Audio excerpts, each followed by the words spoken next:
नाम नहीं, जिक्र क्या जुबा पर नाम नहीं, इससे बढ़कर कोई इंतकाम नहीं। हेलो बच्चों, स्वागत है आप सभी का अल्फा कोचिंग सेंटर के इस लेटेस्ट वीडियो में। इस वीडियो में हम ट्रिग्नोमेट्री त्रिकोणमिति का इंट्रोडक्शन वीडियो देखेंगे, जिसमें हम बेसिक से ले करके हर एक पार्ट का वीडियो त्रिकोणमिति का बनाएंगे। पहला इंट्रोडक्शन वीडियो है, जिसमें हम लोग सीखने जा रहे हैं कि sine theta, cos theta, tan theta, cot sec, cosec, इन सब का रेशियो क्या होता है। कहने का मतलब ये है, बहुत ही बेसिक से हम त्रिकोणमिति को स्टार्ट कर रहे हैं।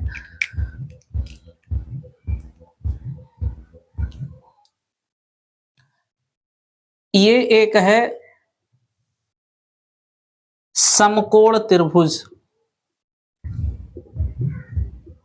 समकोण त्रिभुज, समकोण त्रिभुज क्या होता है?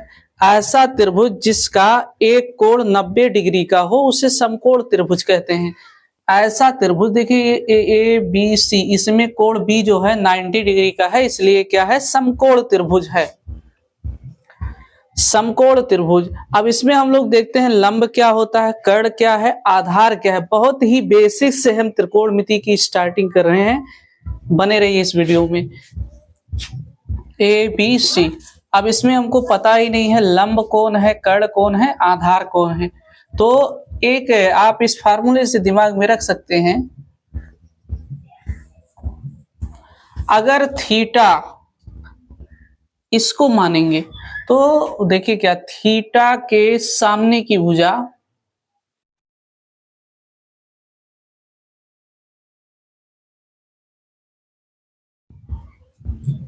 लंब होती है,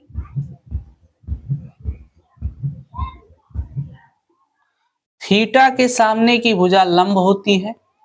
कहने का मतलब इसके सामने की जो भुजा है, इसके सामने कौन से ए बी भुजा पड़ रही है, क्या है? लंब है।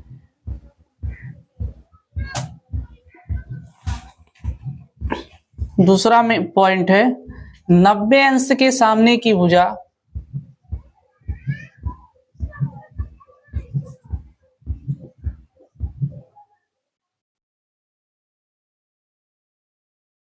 कर्ण होती है।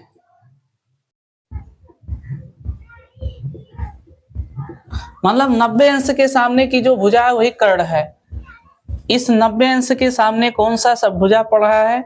देखिए ऐसे अगर सामने देखा जाए तो AC भुजा है, मतलब AC यहाँ क्या है? कर्ण है। कर्ण को हम यहाँ K से रिप्रेजेंट कर रहे हैं। वैसे कर्ण को हाइपोटेनस बोला जाता है, और लंब को बोला जाता है परपेंडिकुलर, और बेस को बोला जाता, मतलब आधार को बोला जाता है बेस। लेकिन यहाँ कर्ण को हम K से रिप्रेजेंट कर रहे हैं और लंब को L से रिप्रेजेंट कर रहे हैं, B और C। अब देखिए, थीटा और 90 डिग्री को मिलाने वाली रेखा को हम बोलते हैं आधार। थीटा और 90 डिग्री को मिलाने वाली रेखा आधार होती है।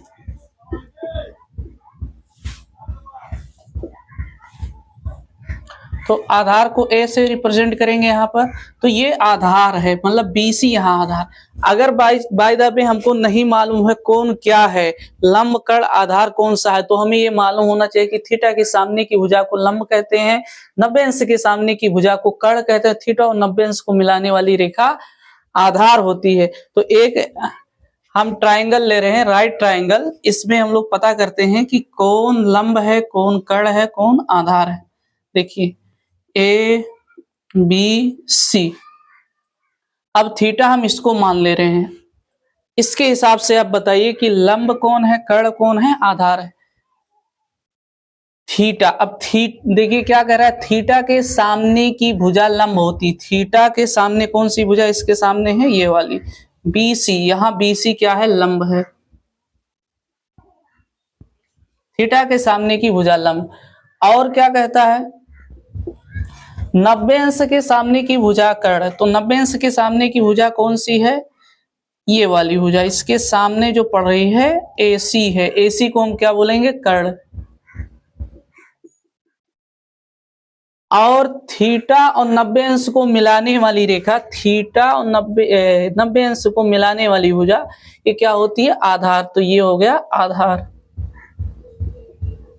अगर आपको ये मालूम है तो इसके हेल्प से पता किया जा सकता है कि कौन लंब है, कौन कर्ण है, कौन आधार है। थीटा पर डिपेंड है कि आधार और लंब कौन सा होगा। तो इस पॉइंट को नोट कीजिए। इसके साथ ही हम आगे बढ़ रहे हैं।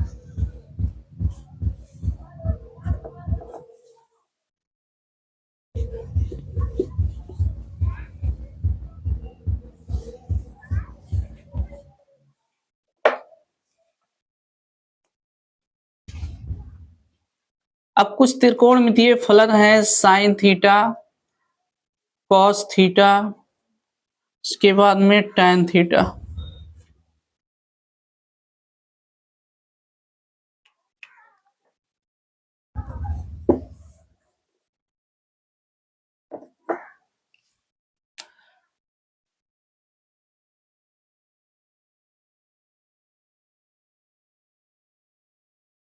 ये ट्रिक है लाल बटेक का।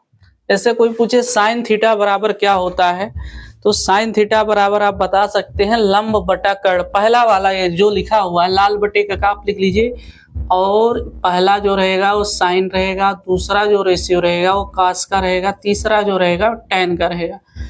अब साइन थीटा बराबर अगर पूछा जा रहा है तो लंब और कर्ण के अनुपात को साइन थीटा बोला जाता है, लंब बटा कर्ण। कास थीटा बराबर दूसरा वाला, आधार ऊपर है और कर्ण